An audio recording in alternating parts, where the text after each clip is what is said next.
it should not be tested in the wild. I have forgotten my social security number. Can you tell it to me?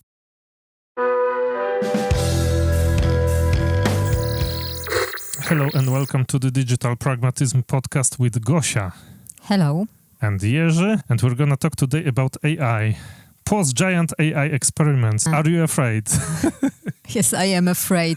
Actually, when we were talking about GPT-3 and GPT-4, well, actually, I was amazed what is possible. What was amazing? That you can have a discussion with the chatbot, or that it is capable of transforming what you put inside, that it is capable to reason? What amazed you? Well, everything that you just, talked about. Okay. So it's really amazing that you can talk to some AI and it responds. Yes, and that you can, ask some question and, you have a very detailed and also research-based answer that you can create some, content. It writes very good copy. It writes very good articles. I'm using GPT-4 to actually transform my vlog transcripts into 10-paragraph articles. So I thought, well, it's very useful. On one hand, it's very useful, and on the other hand, well, I thought that it will, replace some jobs will be replaced for sure, but I don't think it's the real danger. Yes, exactly, and I didn't thought that it represents such a threat, and it's such a turning point in human civilization. Yeah. And then you send me a link to this open letter, and from then the Future of Life Institute. Yeah. And in this letter, they call all the AI labs to stop work on and to think. And actually, there is this idea of stopping and not doing it so fast. And there is also the Center for Humane Technology that is saying that it's not like electricity, it's not like TCP/IP, it's something else, and it should not be tested in the wild by 100 million of people that have access to this right now. Yes, I think that the comparison used by Tristan Harris, he was comparing this situation with to the atomic bomb. Bomb, yes. In 1944, there was this Manhattan Project. They are saying that this is the similar situation that we are facing now. So we've got something that can be used for something positive for humanity, or that can completely destroy humanity, and it's the same thing. It's like the technology behind the nuclear weapons, because you can use it to produce electricity. You can do something positive, but at the same time, the downside is you can pretty much explode the planet with it also. And it's the same risk with AI. But actually, I think that it's even more tricky, because when you have an explosion, a nuclear explosion, you see that something is happening. It's clearly visible. Whereas with the AI development that is happening right now, there is a lot of occurrences that people that develop those tools are not aware of some kind of knowledge that the system gains. And this is something that scared me the most, because there is a tipping point. They are saying that you are feeding those models with the English text, and past a certain point, the model suddenly starts to understand other languages, and you pretty much don't know why. And the people who are developing those tools are also clueless. They say, oh, we have just passed a point that it can speak Persian, but they don't know why. And it can. It was with chemistry that the developed OpenAI engineers saw that suddenly it is capable of doing very complex reasoning using chemistry. It was not programmed to be capable of doing that. It just took this knowledge from the large amounts of text that were feeding to develop the Yes, reasoning capabilities. Yes, because some knowledge shouldn't be a commodity. Yes. Yeah. So. Well, today, at least, you have some kinds of limits. You have some kinds of guardrails that you don't cross very often, that anyone cannot access very easily. And right now, I think that humanity is at a turning point. You cannot be sure of anything pretty much, because these large language models are also capable of generating speech. How would you behave if your kid phones you and says, "Hello, mom, I have forgotten my social security number. Can you tell it to me?" This is already possible. Yeah, and already right used now by some, the people who want to steal your personality, your money. Yeah, of course. And you can access it on Twitter, for example. There is a guy that made a whole song which is rapped using Jay-Z's voice, and it was synthesized. It's not Jay-Z that's... So this is something that... It's really a threat for societies, today's societies, because we have all our banking systems, identity systems based on... I don't think that... You don't think so? I don't think it's a real threat. The guys at the Center of Humane Technology are saying that it is as if you opened all the locks in society. I think it's a good image to sensitize people to this topic. But I don't think it's a real threat, because a bank is not really listening to your voice when identifying you. There are systems that are doing it somewhere in the background, but it's not the sole identification that you provide to your bank. Now they will send you also a text to your phone, and they will also ask you for a code and for a password. Okay, but is it a crime to do something like that? To do what? To, that I'm using your voice to get some knowledge. It depends. I think it's not... It depends on how you will use it. It is not the law. No, the law is not prepared. It's not prepared for that. At all. But it was not prepared for identity theft or for social media, and this is something also that exactly. So this is the lesson that was not learned from social media harm. Yeah. But, we are not yet ready. How to say ready as a society or as a species. I think that they have pretty much nailed it, the Asa and Tristan from the Center of Humane Technology, when they told that the first contact of humanity with AI was with social media and the algorithms that work on social media, and pretty much it was a failure. What was the outcome? It was polarization of society, depression in teens that rose up, all kinds of exploitative systems on which 5 companies are basically making their money.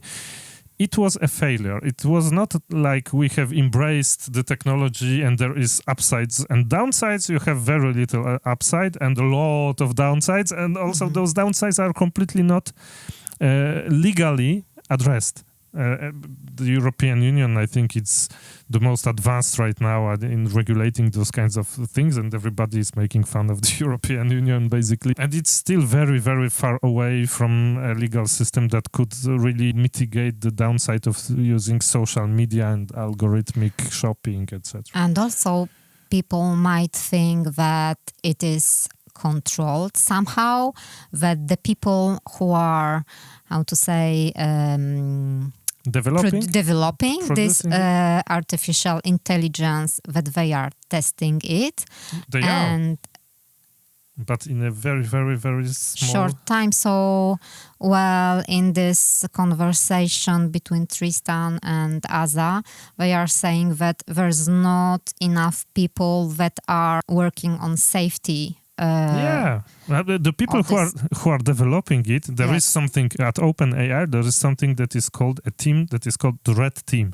And the purpose of the Red Team is to interact with the ChatGPT and GPT-4 in order to see whether transgressions are possible, whether it is possible to steer the AI in some kind of a malignant direction. They are doing it. The problem is that the catalog of everything that could be potentially tested is so large that they will not be able to test everything. And also, they are the researchers, the developers of AI, they are surprised that something is... Yes, it's happening, that AI is able to do something that were not intended to... Yeah, because those models are actually really not easily predictable, because it's the example with electricity that you can say, AI is like electricity.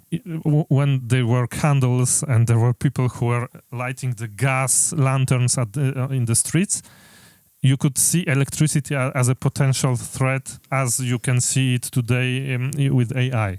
That, the gas lighters will be out of their jobs because, just the lantern will light itself at night, etc. The problem is that if you put more electricity in the system, there will still be electricity. You will not create something different than electricity. It will just be more electricity in the system. Whereas if you put more knowledge, advanced computing in developing AI large language models, you don't know really what will come out of this system because nobody has done it before. And as I said, you can feed the system with English text and suddenly it will understand Persian. And in the same way, you can feed it with something that could be potentially good for humanity and something very bad for humanity can come out of this system. And so the risk is, as they are speaking about this story about the airplane.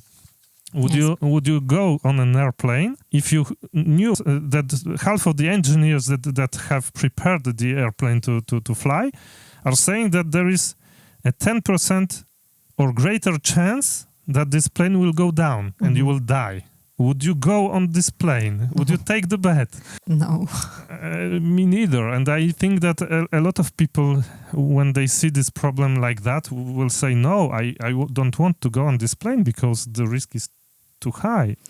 Yes, so the situation today is that the technology companies are saying that it's an innovation, this is something useful for us, and actually they started some race to have more income, to be innovative, but to gain more users, to gain more money. More market share, basically. Yes, and this is very dangerous because, for example, Snapchat already introduced inside of the app, AI inside of the app, and they have a lot of young users. Yeah, but there is a lot of problems because, first of all, is that while developing those tools, you don't know really what will come out of the system. The second thing is that everyone is basically wanting to prepare something, including AI, as their product.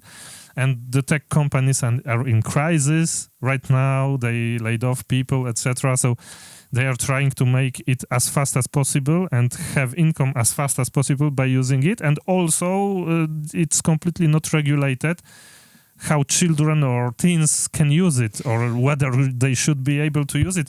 And with social media right now, that it is detrimental to the mental health of teens. You don't know really how the teens will interact with AI and whether it will be positive for their mental health or physical health or not. It's an unknown.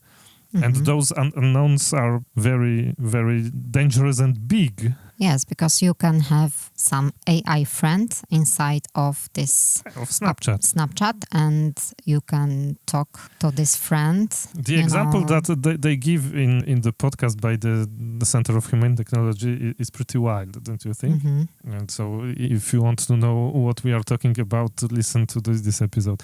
So basically, would you give AI to our older daughter? No, I don't know exactly what AI is, what the answers AI will, yes. Okay.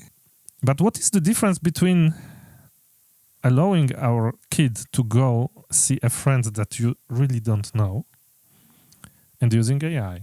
Because AI is full of knowledge, I would say. It's as if all the friends from school were interconnected with all their parents. I see it like that. If I allow my kid to go see a friend, I know that this friend is 8 years old, and so I know pretty much how they can reason, what goals they can have, what interests they can have. I know that we are in Poland, so basically I know the place in the society in which we are. Whereas with AI, it's everything I listed right now, it's an unknown. Well, it can be also, a great weapon for some extremists. It can be manipulated also, because you have 4 or 5 companies that are developing that, and you don't really know which kind of information they will serve to your kid or to myself. Even if I ask, is Coca-Cola a healthy beverage?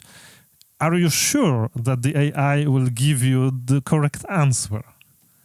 So today I'm not sure because there's no control over this process. There's no control over these companies. It's like the OpenAI are saying that we are testing it, we are eliminating biases, we are doing a lot of stuff in order to make this tool a safe tool, but it's really like Facebook that was saying, we are fighting against mobbing online and bullying, etc. It's just, declarations, but you really don't know what they are doing. And then you have Frances Hogan that is testifying that, they know that kids using Instagram are more prone to commit suicide, and they do nothing about it. How to force 5 big companies to stop this development? By law? Maybe by law. Forcing them? By also talking about this. The Center for Human Technology is doing. This is a good idea, but I'm really scared because look, the Center for Human Technology, they have also made The Social Dilemma.